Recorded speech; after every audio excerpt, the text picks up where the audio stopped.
ቀጣይ ጉዳያችን ወደ አዊ ብሔረሰብ አስተዳደር ይወስደናል። በአማራ ክልል በአዊ ብሔረሰብ አስተዳደር ዞን በግብርና ዘርፍ ከማምረት በላይ በስርዓተ ምግብ የዳበረ አመጋገብን ለማሳደግ እየተሰራ ነው። በዞኑ ዚገም ወረዳ በዚህ ረገድ ውጤታማ ስራም እየተከናወነ ይገኛል። በዚህም በግብርና ዘርፍ ከማምረት አልፈው ለስርዓተ ምግብ ዘርፎችን ያሟሉና ተግባራዊ ያደረጉ ቀበሌዎችን መፍጠር ተችሏል። ግዛቸው ግርማይ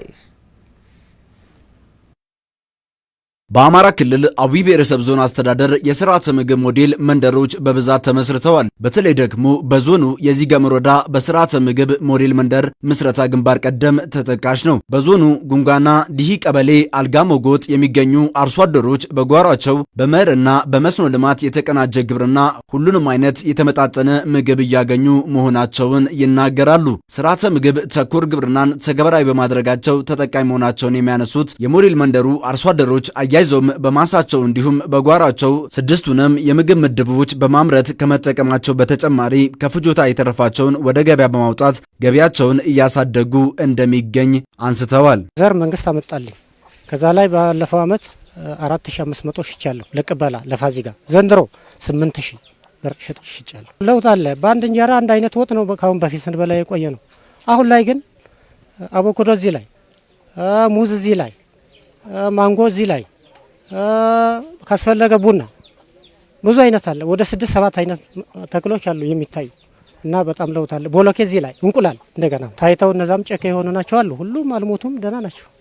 እንደውም ጨመረንም ዶሮ ጨምራለ እስከ 20 አለ። አሁን በደብር ቤተክርስቲያንም በእድርም በማህበርም በማንኛውም ባገኘት ቁጥር ተናግረን ባለሙያ ጋር ድጋፍ ይዘን የኛ አካባቢን መቀየር ምግብን ራሱን በምግብ መቻል የሚለውን ነገር ለማት የተቆንደ መስፋፋት እንዲሰፋ አረጋዋለሁ ብዬ ያው በዚገም ወረዳ የስርዓተ ምግብና የስርዓተ ጾታን ያሟሉ 79 አባወራዎችና እማወራዎች ማስመረቅ ተችሏል። ዚገም ወረዳ ዲሂ ጉንጋ ቀበሌ አልጋ ሞጎጥ ላይ ሞዴል ማደርና ሞዴል ስርዓተ ምግብ ላይ በተለይ ነፍሰ ጡር እናቶችና አጥቢ እናቶች ጋር ትኩረት አድርገን ነው ስንሰራ የከረም ነው። ይህን ወደ 79 አካባቢ የሚሆኑ 79 አባወራ ሚስቶችና አባወራዎች ማለት ነው እና 3 ማወራ አጠቃላይ 79 አባወራና ማወራ ሚስቶች ባን ላይ ስልጣና ሰጠን። 2-3 ስልጣና ስንሰጥ ከርመን ለያንዳንዱ ማወራ 3 እንቁላል ጣይ ዶሮዎችና አትክልት ዘሪያ የተለያየ የአትክልትና ፍራፍሬ ዘሮችን ጎሮ አትክልቶችና እነዚህ ሙዝም ጭምር ሳካር ሙዝም ጭምር እየሰጠናቸው አብረን ቁጭ ብለን የብረት ወይም ዚንክ ኮንቴንት ያላቸው ቦለኬውም ጭምር በተለይ ነፍሰ ጡር እናቶችና አጥቢ እናቶች ጋር በጣም ማዕድን የሚተካ ስለሆነ እነዚህን ስንሰጥ ነው የከረምንና ብዙ ትርፍ አምራች ነው። በጣም ብዙ ሀብት ያለው ወረዳ ነው። በዛው ልክ ደግሞ አመጋገብ ስርዓታቸውን አኗኗር ዘይቤያቸው በጣም ደካማ ያለ ስለሆነ ከዚህ ወጥቶ ሁሉ ተሞክሮ ወስዶ ሌላም ቀጥም ያስመርኩማሉ እና ጎደርጃው ቀበሌ ልክ እንደዚህ ሌሎችም ጭምር የመስፋት ስራ አሁን ትኩረት ሰጥተን የሰራንበት ሁኔታ ነው ያለ። ተሞክሮውን ወደ ሌሎች ትርፍ አምራች ቀበሌዎች ለማስፋት ትኩረት ተሰጥቶ እየተሰራ ይገኛል። አሁን ላይ እየተተገበረ ባለው ሞዴል መንደር ጤናማ አምራች አርሶ አደር ለማፍራት ፋይዳው ከፍተኛ እንዲሆን አስችሏል። በዚህም መቀንጨርን ያስቀረ ትውልድ ማፍራት ተችሏል። ተመገቡ እናሳያችሁ በሚል ስለ አመጋገብ አስተማርናቸው። ምን ከምን አድርገው እንደሚመገቡ አትክልትና ፍራፍሬ በቃ የእህል ዘሮችን ምን አድርገው እንደሚመገቡ አስተማርናቸው።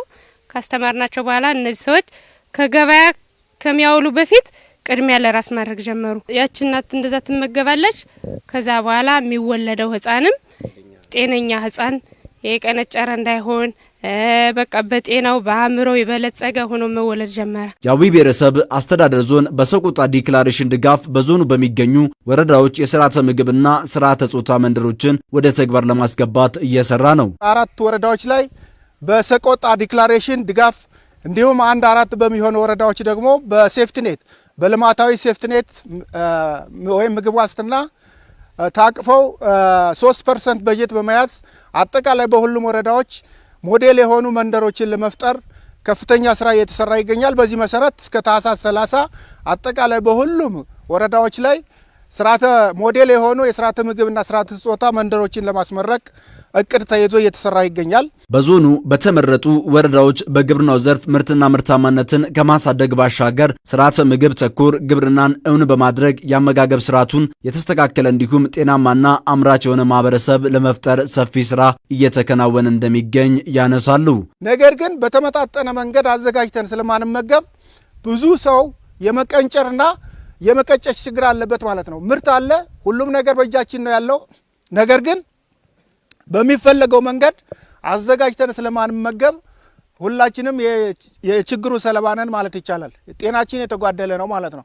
ስለዚህ ይህን ችግር ከዚህ ችግር ለመውጣት ዛሬ ያየነው በዚህ ጎጥ ላይ ያየነው ነገር በሁሉም በወረዳ ደረጃ በሁሉም ቀበሌዎች በሁሉም ጎጦች መስፋፋት አለበት የሚለውን አስተያየት መስጠት እንፈልጋለን። በብሔረሰብ ደረጃ በዚገም ወረዳ የአልጋም ጎጥ የመጀመሪያ ሞዴል መንደር ነው የዓለም አጀንዳ የሆነውን የመቀንጨርና የመቀንጨር ችግር ለመከላከል ወደ ማህበረሰብ አገልግሎት የገባው።